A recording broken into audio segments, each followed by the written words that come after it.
बार आप लोगों का फिर स्वागत है कान्हा कोचिंग क्लासेस वीके में। मैं वीके सर आज आप लोगों के लाया हूँ त्रिभुज एवं उसके गुण चैप्टर का क्लास 9th का है। मैथ चल रहा है 11.1 का।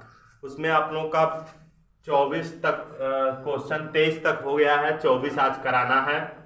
दिए गए चित्र में ध्यान दीजिएगा, आपको बहुत ही आसान तरीके में, चित्र बस बड़ा है लेकिन समझने में बहुत ही आसानी होगी।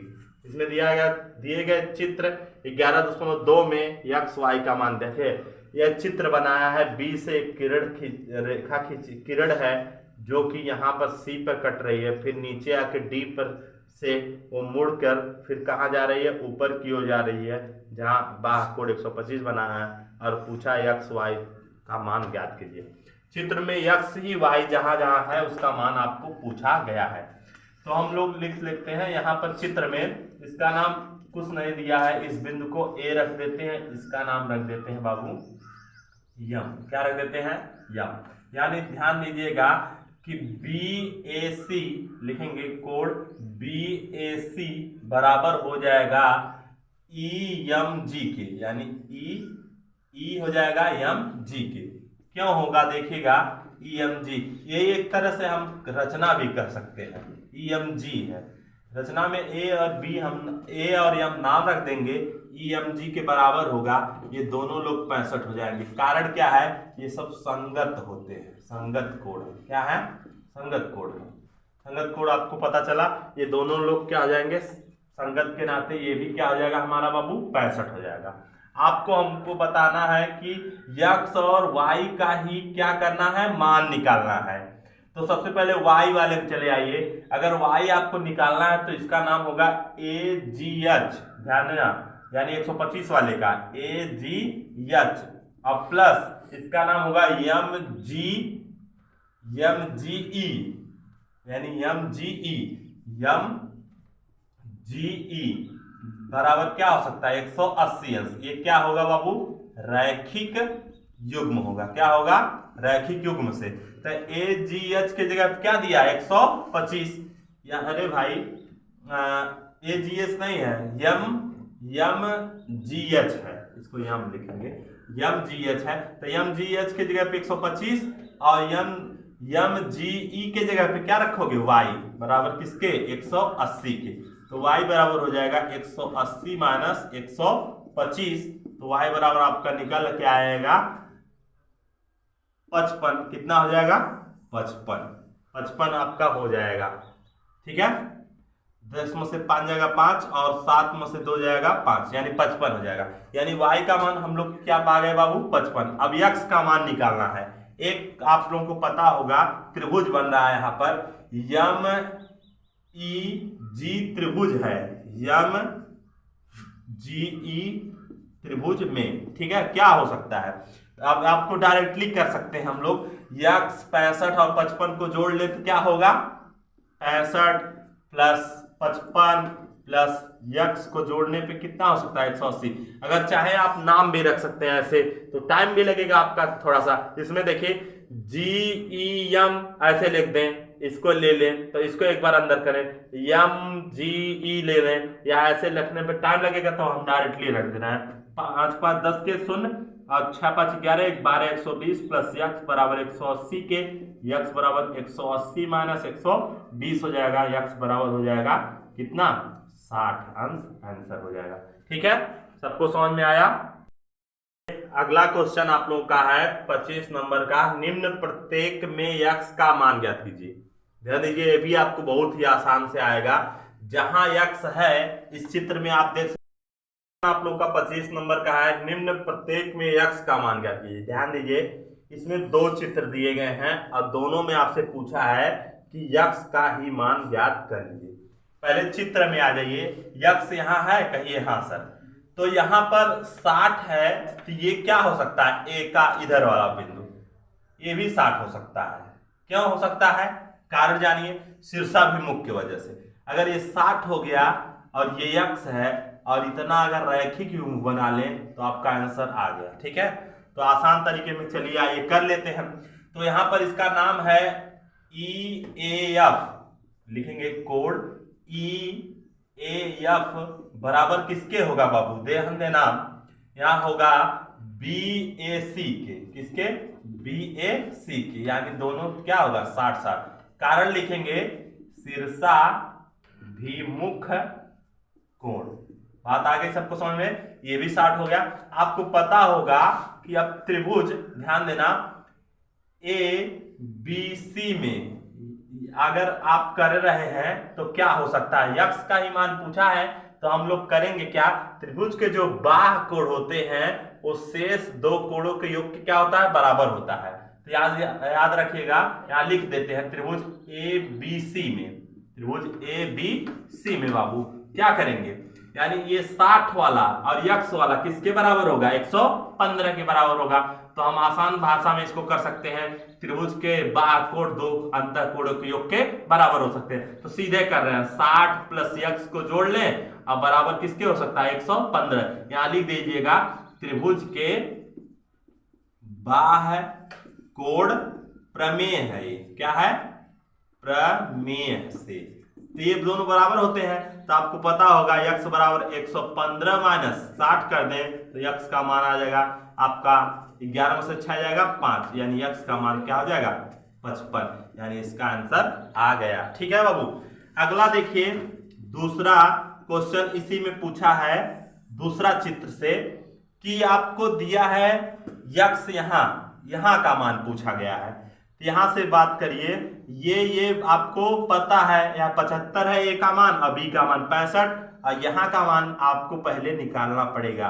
यहाँ का जब मान आ जाएगा तो यहाँ इसका शीर्षाभिमुख हो जाएगा। ध्यान दीजिए चित्र में, यहाँ का मान आ जाएगा तो यहाँ इसका शीर्षाभिमुख हो जाएगा, और ये वाला तीनों मिलकर त्रिभुज के तीनों अंतः कोणों का मान 180 अंश हो जाता है। तो आइए चलते हैं, पहले इस त्रिभुज में 180 अंश करते हैं। कैसे, त्रिभुज लिखेंगे, त्रिभुज ए ई बी में, त्रिभुज ए ई बी में, तो क्या हो सकता है त्रिभुज ए ई बी में, यानी ए का मान कोण ए प्लस कोण बी प्लस इसका नाम रखेंगे ए ई बी, क्योंकि ई नहीं लिख सकते, उधर भी है ई, तो हम लिख सकते हैं ए ई बी बराबर क्या हो सकता है 180 अंश। तो यहाँ पर ए की जगह 75, इसकी जगह 65 और प्लस ए ई बी, इधर वाला मान निकल जाएगा, इधर का मान निकालना हमको, तो 180 के बराबर बाबू। तो आप करोगे, इसको जोड़ लीजिए, 5 5 10 की शून, 6 7 6 13 1 14, 140 धन कोण ए ई बी बराबर 180 दिया ही है, तो आप लिखोगे 95 करके ए ई बी बराबर 180 माइनस 140 हो जाएगा, ए ई बी बराबर सिर्फ हो जाएगा आपका 40, यानी इधर का मान आपका 40, तो इधर का भी मान 40 क्यों होगा, ध्यान दीजिएगा, चूंकि लिखेंगे कोण ए ई बी बराबर किसके, डी ई सी के, यानी 40 40, कारण क्या है, शीर्षा भिमुख कोण से। ठीक है बाबू, शीर्षा भिमुख कोण आप लोग समझते हैं, सीधे आपका बराबर हो जाते हैं। आप यहाँ पर अब यक्स का मान निकालना है तो क्या लिखेंगे, त्रिभुज ईडीसी में क्या कहता है, जोड़ लीजिए डायरेक्ट, हम लिख नहीं रहे हैं, ये 40 यक्स प्लस 110 मिलकर किसके 180 के, त्रिभुज के तीनों अंतः कोणों का मान 110 और 40 जोड़ लेंगे बाबू, कितना हो जाएगा 150 धन यक्स बराबर 180 के, यक्स बराबर हो जाएगा 180 माइनस 50, यानी हो जाएगा यक्स का मान 30। ये आपका सबसे आसान। अगर आप लोगों को क्वेश्चन समझ में आ रहा हो तो प्लीज एक बार वीडियो को लाइक एंड सब्सक्राइब जरूर करें। अगला क्वेश्चन है आप लोगों का कि एक त्रिभुज के कोणों को परिमाण के बढ़ते हुए क्रम में रखा गया है। यदि दो क्रमागत कोणों के बीच का अंतर 10 अंश है तो तीनों कोणों को ज्ञात कीजिए। इसमें सबसे पहले आपको बता दें कि जो कोणों को परिमाण के बढ़ते हुए क्रम क्या कहता है। मान लिया जाए कि एक त्रिभुज हम लोग ले लेते हैं ए बी सी, ठीक है, इनका सबका जो कोण का है वो बढ़ते क्रम में है। ध्यान देना, ए से बड़ा है, बड़ा का चिन्ह बनाना इस ग्रेटर का, बी, अब बी से बड़ा है कौन, कोण सी, ये बढ़ता परिणाम हो गया। और उनके दो क्रमागत यानी क्रम से कोई भी ले सकते हैं, ए ले लो चाहे बी ले लो चाहे सी, ये क्रम है, ए से बी, बी से सी, ये क्रम हो गया। दो क्रमागत कोणों के बीच का अंतर क्या है? यक्स। अगर मान लिया जाए, माना क्रमागत संख्या मान लिया जाए, हम लोग यक्स मान ले बाबू, तो आपको पता होगा कि कोण ए प्लस कोण बी प्लस कोण सी क्या होता है? 180 अंश होता है त्रिभुज के तीनों अंत कोणों का मान। तो हम इसमें क्रम से जो दिया अंतर 10 का है, तो यानी पहला यक्स रहा होगा, ए मान लिया जाए यक्स। अब बी कितना रहा होगा? बी कितना रहा होगा बाबू? यक्स प्लस 10 रहा होगा क्रम से, इससे ये 10 बड़ा हो गया। फिर अगला वाला इससे भी 10 बड़ा होगा, यानी यक्स प्लस 10 ये ए का मान है, ये बी का मान है और ये सी का मान। ए का मान, बी का मान, सी का मान किसके बराबर होता है? 180 के। तब आप लोगों का क्वेश्चन आसान से आ जाएगा। 1x 2x 3x कितना हो जाएगा? 3x। सब में प्लस का चिन्ह है तो 10 10 20 10 30 हो जाएगा। सीधे जोड़ लीजिए 180 बराबर 3x बराबर 180 माना ये वाला पक्षांतर होगा 30, कितना आएगा? 150, यानी 3x। यक्स बराबर क्या हो जाएगा? 150 बटे 3, 3 पचे 15 जीरो, यक्स मान क्या हो जाएगा? 50। आंसर हो जाएगा। ठीक है, तो पूछा है बाबू, तो कोणों को निकालने के लिए आपको पता हो गया यक्स यानी ए वाला कोण यक्स है, यक्स का मान आपका आ गया कितना? 50। अब कोण बी जो है आपका यक्स प्लस 10 है, तो इसी में 10 जोड़ लीजिए, 50 और 10 60। अगला वाला कोण सी क्या है? यक्स प्लस 10 दो बार जोड़ना है, तो यानी यक्स तो आपका 50 है और 10 धन यानी जोड़ लेंगे 50 10 60 धन 70, यानी 70 60 50 ये आपके क्या हो जाएंगे? आंसर हो जाएंगे। लास्ट क्वेश्चन, इस चैप्टर का लास्ट क्वेश्चन है, सबसे आसान तरीके में बताया जाएगा। दिए गए चित्र 11.24, इसका चित्र का नाम 11.24 है। त्रिभुज एबीसी के सभी कोणों की माप ज्ञात करना है। ध्यान देना, 1 2 3 जो लिखे गए हैं उनका सबका मान ज्ञात करना है आपको चित्र से। आपको पता होना चाहिए बाबू कि जो ए है और ये वाला, ये इसका रैखिक युग्म बन जाएगा। क्या हो जाएगा बाबू? रैखिक युग्म। तो सीधे लिखते हैं कोण 1 प्लस 110 बराबर क्या हो सकता है? 180 के। इतना सीधे लिख रहे हैं, किसी का नाम हम नहीं लिख रहे हैं। ठीक है, तो कोण 1 बराबर क्या हो जाएगा? 180 माइनस 110। कोण 1 का मान क्या हो जाएगा बाबू? 70 अंश हो जाएगा। यहाँ क्या लिख देंगे हम लोग? 70। ठीक है, अब 2 का भी पूछा है, 3 का पूछा। 3 वाला और ये 140 वाला क्या मिलकर हो जाएगा? क्योंकि कोण 3 वाला और प्लस क्या हो जाएगा बाबू? 3 वाला अब प्लस 140 मिलकर क्या हो जाएंगे? किसके बराबर? 180 के।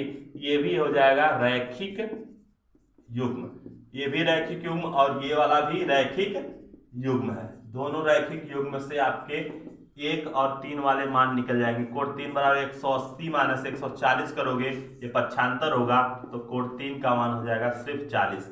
आपको पता हो गया, ये 40 आ गया। ये 70 ये 40 तो ये नहीं निकल जाएगा, ये भी आपका निकल जाएगा। कहिए कैसे? तो आपको पता होगा, चूंकि त्रिभुज ए बी है, मान लीजिए सी है, ए बी सी में, तो ए बी सी में क्या होगा? डायरेक्टली कर रहे हैं 70 अंदर 70 प्लस कोण 2 प्लस कोण 40 बराबर क्या हो जाएगा? 180 के। डायरेक्टली क्यों कर रहे हैं बाबू? क्योंकि आपको एक पता है बात कि इसको क्रम से भी लिख सकते हैं कि बी ए सी को अंदर, ए को अंदर किया, फिर अब आपको सी को अंदर करना तो ए सी बी या फिर सी बी ए, ऐसे भी लिख सकते हैं इसको। तो आप 70 40 जोड़ लीजिए, कितना हो जाएगा? 110 अब प्लस कोण 2 बराबर 180 के। तो कोण 2 आपका क्या हो जाएगा? निकल के बाहर आएगा, 180 में से 110 जाएगा, यानी कोण 2 का मान क्या हो जाएगा? 70 अंश हो जाएगा आंसर। ठीक है।